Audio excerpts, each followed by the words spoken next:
जय हिंद साथियों, कप्तान अड्डा के YouTube चैनल पर आपका स्वागत है। मैं आपको यहाँ पर आज मध्य प्रदेश लोक सेवा आयोग के अंतर्गत आने वाली यूनिट 9 को लेकर आया हूँ, जिसके अंतर्गत हम पढ़ने वाले हैं इंफॉर्मेशन एंड कम्युनिकेशन टेक्नोलॉजी के बारे में। यूनिट का नाम आपको पता ही होगा, नाम है इंफॉर्मेशन एंड कम्युनिकेशन टेक्नोलॉजी, सूचना और संचार प्रौद्योगिकी। तो दोस्तों, आपको जैसे यूनिट का नाम दिखा, उसी से पहले हम शुरुआत करेंगे कि इंफॉर्मेशन एंड कम्युनिकेशन टेक्नोलॉजी होती क्या है। What is ICT। यहाँ पर 3 शब्द प्रयोग किए गए हैं। पहला इंफॉर्मेशन, दूसरा कम्युनिकेशन, तीसरा टेक्नोलॉजी। आपको सामने दिख रहा होगा डायग्राम में। तीनों के बारे में मैं आपसे बात करूँगा, तीनों हैं क्या। आपको जनरली पता ही होगा इंफॉर्मेशन क्या होती है, कम्युनिकेशन क्या होता है, टेक्नोलॉजी क्या होती है। पर ये तीनों चीज़ें हमारे सिलेबस में रखी गई हैं, हमारे यूनिट का नाम इनके नाम पर रखा गया है। तो इसके पीछे क्या कारण है, क्यों मध्य प्रदेश लोक सेवा आयोग में, क्यों प्रशासन में हम पढ़ना चाहते हैं ICT के बारे में। तो सबसे पहले मैं बात करूंगा पहला शब्द इंफॉर्मेशन या सूचना के बारे में। तो सूचना क्या होती है, इंफॉर्मेशन क्या होती है। तो जनरली हम 2 शब्द सुनते हैं, एक शब्द सुनते हैं डेटा और एक शब्द सुनते हैं इंफॉर्मेशन। जी हाँ, दोनों में अंतर है। डेटा और इंफॉर्मेशन एक दूसरे से जुड़े हुए हैं, पर दोनों में एक अंतर है। कैसे बात करें, डेटा को हम एक रॉ मटेरियल देख सकते हैं, एक कच्चे पदार्थ के रूप में देख सकते हैं, जबकि इंफॉर्मेशन उसका प्रोडक्ट होता है। कैसे इंफॉर्मेशन प्रोडक्ट कैसे, जैसे मान लेते हैं मैंने एक डेटा बोला 98, वो एक डेटा है, वो इंफॉर्मेशन के रूप में अभी आपको नहीं पता चला। लेकिन अगर जो मैं कह दूं कि XYZ व्यक्ति के 100 में से 98 मार्क्स आए हैं, तो ये हो जाती है इंफॉर्मेशन। मतलब उसी कच्चे पदार्थ को एक प्रोडक्ट के रूप में तैयार करना इंफॉर्मेशन कहलाती है। जैसे अभी हम पढ़ने बैठे हैं ICT। इस दुनिया में GS में इतना सारा सब कुछ भरा हुआ है, लेकिन हम सिर्फ और सिर्फ वही टॉपिक कवर करते हैं जो हमारे सिलेबस के अंतर्गत होता है। अर्थात इसका मतलब साफ ये है कि हमारा जो पूरा GS है, वो GS है आपका डेटा, और उस डेटा के अंतर्गत जो हम पढ़ने जा रहे हैं वो है हमारे लिए इंफॉर्मेशन। हमारे काम की चीज़ जो है वो इंफॉर्मेशन। इसीलिए मैं इस सब को समराइज करके एक सिंपल सा आपको बता देता हूँ कि इंफॉर्मेशन क्या होती है। तो इंफॉर्मेशन है यूजफुल डेटा, जो हमारे काम आएगा, जो हम काम यूज कर, जिसे हम किसी काम के लिए प्रयोग करेंगे, वो है इंफॉर्मेशन। सूचना, जैसे मौसम विभाग जानकारी देता है शाम तक बारिश होने की संभावना है, तो ये क्या है, इंफॉर्मेशन। वो भी बहुत सारे डेटा से निकाल कर लाया गया है, इसलिए वो इंफॉर्मेशन है। तो बाय प्रोडक्ट क्या होता है, वो होता है इंफॉर्मेशन, जबकि पूरा रॉ मटेरियल कच्चा पदार्थ वो होता है डेटा। तो डेटा और इंफॉर्मेशन में यही अंतर है। जैसे आपका घर होगा, किसी जिले के अंतर्गत आता होगा, उस जिले में इतने सारे घर होंगे, वो सब कुछ डेटा है, लेकिन आपका घर, आपका एड्रेस आपके लिए इंफॉर्मेशन है। क्योंकि कुछ भी आप फ्लिपकार्ट से मंगाएंगे तो वो तो आएगा घर पे ही, तो उसको एड्रेस तो देना पड़ेगा, सूचना देनी पड़ेगी। तो इंफॉर्मेशन क्या है, वो आपका एड्रेस। तो इंफॉर्मेशन और डेटा में यही बेसिक अंतर होता है। दूसरा शब्द प्रयोग किया गया कम्युनिकेशन। अब ये क्या होता है, इंफॉर्मेशन आप समझ गया इंफॉर्मेशन क्या होता है। अब दूसरा शब्द है कम्युनिकेशन। कम्युनिकेशन जनरली हम देखते हैं, कम्युनिकेशन होता है किसी भी डेटा को, किसी भी इंफॉर्मेशन को एक जगह से दूसरे जगह तक भेजना। मतलब transfer of information from one place to another is called communication. तो यहाँ पर डेटा का स्थानांतरण एक स्थान से दूसरे स्थान तक करना, यह कहलाता है संचार। लेकिन क्या संचार प्रॉपर हो चुका है, इसी को हम कहेंगे संचार? जी नहीं। संचार पूरा करने के लिए हमें एक व्यक्ति से, जहां से मैसेज भेजा गया, कोई सेंडर के थ्रू किसी रिसीवर के पास मैसेज पहुंचा, और इस रिसीवर के द्वारा जब फीडबैक सेंडर के पास पहुंच रहा है, तो मतलब प्रॉपर कम्युनिकेशन इस्टेब्लिश हुआ। अदरवाइज कम्युनिकेशन हमारा 1 वे हुआ, 2 वे नहीं हुआ। तो जहां पर 2 वे कम्युनिकेशन होता है वही प्रॉपर कम्युनिकेशन है। मतलब संचार क्या है, सूचना का एक स्थान से दूसरे स्थान तक स्थानांतरण, साथ ही साथ उस डेस्टिनेशन द्वारा कुछ फीडबैक दिया जाए। जैसे हम आपसे बात कर रहे हैं, तो ये है सूचना का ट्रांसफर। अब कोई भी डाउट आप मुझसे पूछेंगे तो ये कहलाएगा टू वे कम्युनिकेशन। आपको समझ में आया तो उसमें आप रिप्लाई करेंगे, वो है हमारा कम्युनिकेशन। तीसरा शब्द टेक्नोलॉजी। इसी इंफॉर्मेशन को कम्युनिकेट करने के लिए हम कुछ टेक्नोलॉजी का प्रयोग करते हैं। जैसे पहले टेलीफोन प्रयोग होता था इंफॉर्मेशन भेजने के लिए, तो वो था वायर टेक्नोलॉजी। मोबाइल फ़ोन का प्रयोग होता है, वो वायरलेस टेक्नोलॉजी।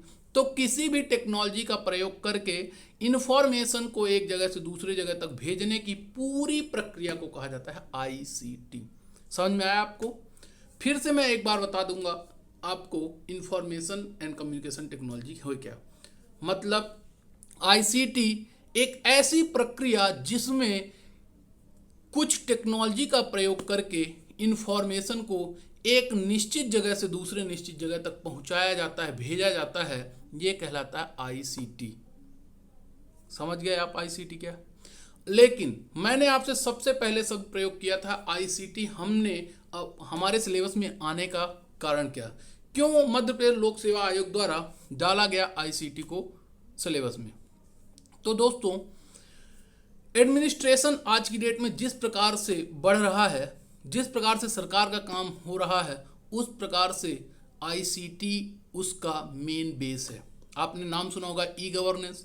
कैसे पॉसिबल है कि सरकार पूरा रजिस्टर से काम छोड़कर आज कंप्यूटर में काम कर रही है? तो इसके पीछे क्या कारण है? इसके पीछे का बेस है आईसीटी। आईसीटी ने प्रशासन में वो एफिशिएंसी, वो प्रोडक्टिविटी दी है जो पहले नहीं थी। आपने देखा होगा काम करने के जो पहले फॉर्म भरे जाते थे उसमें बहुत टाइम लगता था। एक जगह से फॉर्म भरना हुआ, फिर वो स्पीड पोस्ट करना पड़ता था, पहुंचता था, वेरिफिकेशन होता था, उसका बहुत टाइम लगता था। तो इसी को कम करने के लिए लाया गया आईसीटी, जो कंप्यूटर पे काम करता है, जो कंप्यूटर्स के द्वारा काम होता है। कैसे? तो आईसीटी एडमिनिस्ट्रेशन में क्या लेकर आया, क्यों इम्पोर्टेंस है, क्या रोल है, वो हम देखते हैं। ये प्रश्न डायरेक्ट मेंस में भी पूछा जा सकता है, क्योंकि ये यूनिट आपकी आईसीटी से संबंधित चीज़ें मध्य प्रदेश लोक सेवा आयोग ने मेंस के पेपर 3 के पार्ट बी में भी रखा हुआ है। तो पहला, एफिशिएंसी एंड प्रोडक्टिविटी। बिल्कुल इससे एफिशिएंसी बढ़ी है। बेटर कम्युनिकेशन, कम्युनिकेशन बहुत तेज़ी से हुआ है। कोई भी चीज़ एक जगह से दूसरी जगह तक ट्रांसफ़र करना है, बहुत तेज़ी से हुआ। डेटा मैनेजमेंट एंड स्टोर, पहले रजिस्टर में डेटा स्टोर करना पड़ता था। कोई भी चीज़ डेटा रजिस्टर में रखा हुआ है, लाल फीता शाही बढ़ती थी। उन सबको मैनेज करने के लिए, स्टोर करने के लिए हमने कंप्यूटर्स का प्रयोग करना चालू किया, तो उसमें एडमिनिस्ट्रेशन में फ़ायदा हुआ। कॉस्ट सेविंग, इन सब खर्चों से बचा हमने। जैसे रजिस्टर खरीदने हुए, एम्प्लॉयज़ ज़्यादा लगते थे, काम करने वाले लोग ज़्यादा लगते थे। आज एक कंप्यूटर ऑपरेटर से काम हो रहा है, तो कॉस्ट सेविंग भी हुई है। ट्रांसपेरेंसी एंड अकाउंटेबिलिटी भी है। कोई भी काम आपको स्पष्ट घर बैठे आप देख सकते हैं। इतनी वेबसाइट्स में सब कुछ आरटीआई लगाकर आप कोई भी डेटा निकाल सकते हैं, ये ट्रांसपेरेंसी है। सिक्योरिटी और बैकअप, ये सिक्योरिटी के लिए भी आईसीटी बढ़िया है। कैसे? क्यों? बड़े बड़े ड्रोन के मदद से सिक्योरिटी रखी जा सकती है। कैमरेज इंस्टॉल किए जाते हैं जगह जगह पर। कैमरे का एक ही सर्वर रूम से दिन भर मॉनिटरिंग चालू हो रहती है। ये सिक्योरिटी के बेसिस पे है। एक्सेस टू इंफॉर्मेशन, लोगों तक सूचना सेकंडों में पहुंच जाती है, इसके लिए आईसीटी।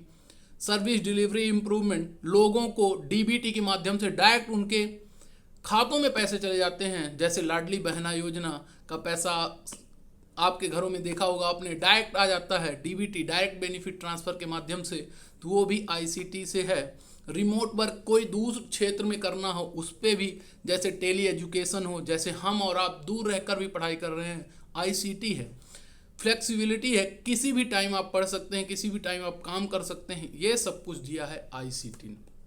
तो एडमिनिस्ट्रेशन को चारों तरफ से जिसने घेर कर रखा है वो है आईसीटी। तो आईसीटी ने पूरी तरह से एडमिनिस्ट्रेशन को अपने चारों ओर से घेर के रखने की वजह से आईसीटी का इम्पोर्टेंस है। और आपको भी काम करना है, आपके पास भी लोग काम करने के लिए आएंगे, तो वहाँ पे भी आईसीटी का रोल है। दोस्तों, ये सब आपको ध्यान रखना है। अब हम बात करते हैं अपने यूनिट 9 के सिलेबस के बारे में कि क्या हमारे सिलेबस में दिया गया है। क्या क्या टॉपिक्स हमें अपने इस यूनिट के अंतर्गत कवर करने हैं। तो पहले बात करें तो पहला टॉपिक दिया हुआ कंप्यूटर का आधारभूत ज्ञान, बेसिक नॉलेज ऑफ कंप्यूटर। तो इसके अंतर्गत हमें क्या क्या पढ़ना होगा, कंप्यूटर्स का बेसिक नॉलेज पढ़ना है। ज़्यादा डिटेल में हमें कोडिंग वगैरह प्रोग्रामिंग वगैरह तो सीखनी नहीं है, कुछ एक टॉपिक कंप्यूटर्स के बेसिक हमें कवर करने हैं। जैसे हमें जानना है कंप्यूटर सामान्य रूप से है क्या, कुछ उसके फैक्चुअल डेटा कैसे हैं, उसकी जनरेशन से प्रश्न जरूर आता है, जनरेशन पढ़ेंगे कंप्यूटर्स की। उसके बाद उसकी मेमोरी, उसका ब्लॉक डायग्राम कैसा होता है, इनपुट आउटपुट क्या होते हैं, सॉफ्टवेयर क्या है, ऑपरेटिंग सिस्टम क्या है। थोड़ा सा हम इसमें पढ़ेंगे गेट्स के बारे में, लॉजिक गेट्स होते हैं उनके बारे में, और कुछ हुआ तो नंबर सिस्टम के बारे में। तो ये कंप्यूटर्स के अंतर्गत के टॉपिक हैं। दूसरा टॉपिक है इलेक्ट्रॉनिक्स में बेसिक इलेक्ट्रॉनिक्स जो आप लोगों ने स्कूल में पढ़ा होगा, डायोड वगैरह क्या होते हैं, ट्रांजिस्टर्स वगैरह क्या होते हैं, इनके बारे में इलेक्ट्रॉनिक्स में हम पढ़ेंगे। फिर सूचना एवं संचार प्रौद्योगिकी है क्या, इसके घटक क्या हैं, कौन कौन सी टेक्नोलॉजी प्रयोग की जाती हैं इसमें, रोबोटिक्स, रोबोट क्या है, कौन कौन से कंपोनेंट्स लगते हैं रोबोट में, रोबोटिक्स के कुछ एग्जांपल्स जो हमें पढ़ने होंगे वो, आर्टिफिशियल इंटेलिजेंस है क्या, इसके प्रकार क्या हैं, आर्टिफिशियल इंटेलिजेंस के भी कुछ अभी जो रिसेंट एग्जांपल्स हैं उनके बारे में। फिर साइबर सिक्योरिटी, जिसमें स्पेसिफिक हम साइबर क्राइम के बारे में जानेंगे, साइबर क्राइम क्या है, फिर उससे सिक्योरिटी के लिए क्या क्या प्रयोग किया जाता है उसके बारे में जानेंगे। ई गवर्नेंस क्या है, कितने प्रकार से होती है, और सरकार ने ई गवर्नेंस के कुछ काम किए हैं उनके बारे में। इंटरनेट क्या है, इंटरनेट के अंतर्गत सब कुछ हमें कवर करना पड़ेगा। जैसे उसके अंतर्गत आपका URL है वो पूछा जा सकता है, ईमेल है पूछा जा सकता है, वेबसाइट्स क्या हैं, वेब पेजेस क्या हैं, सर्च इंजन क्या है, वेब ब्राउज़र क्या है, इन सब से रिलेटेड जो भी क्वेश्चंस होंगे उनको हम कवर करेंगे। और आखिरी है सोशल नेटवर्किंग प्लेटफॉर्म, जिसके अंतर्गत सोशल नेटवर्किंग के लिए कौन कौन सी साइट्स प्रयोग की जाती हैं उनके बारे में। तो दोस्तों ये पूरा ओवरऑल डिस्कशन हम करने वाले हैं अपनी इस यूनिट के बारे में। और बाकी आपको जो भी कोई भी समस्या होगी आप मुझसे डायरेक्ट इंटरेक्ट कर सकते हैं। मेरा नंबर आपको मिल जाएगा, इसी के साथ में वीडियो के साथ में मैं लिंक कर दूंगा, तो नंबर भी आपको मिल जाएगा। जो भी डाउट हो, जो भी जिस प्रकार की समस्या होगी आप मुझसे संपर्क करिए। पूरी यूनिट 9 10 नंबर की आएगी, 10 नंबर में हम पूरा कवर करने की कोशिश करेंगे कि मैक्सिमम हम इसमें से नंबर गेन कर सकें। मैक्सिमम से मैक्सिमम नंबर, जितने नंबर आपको सिलेक्शन तक पहुंचा सकें वो नंबर हम गेन करने का प्रयास करेंगे। तो दोस्तों आज के लिए मैं यहीं पर ये सेशन को समाप्त करता हूँ। बाकी आप बने रहिए, अगली क्लास से हम अपना सिलेबस स्टार्ट करेंगे। आज के लिए जय हिंद, जय भारत।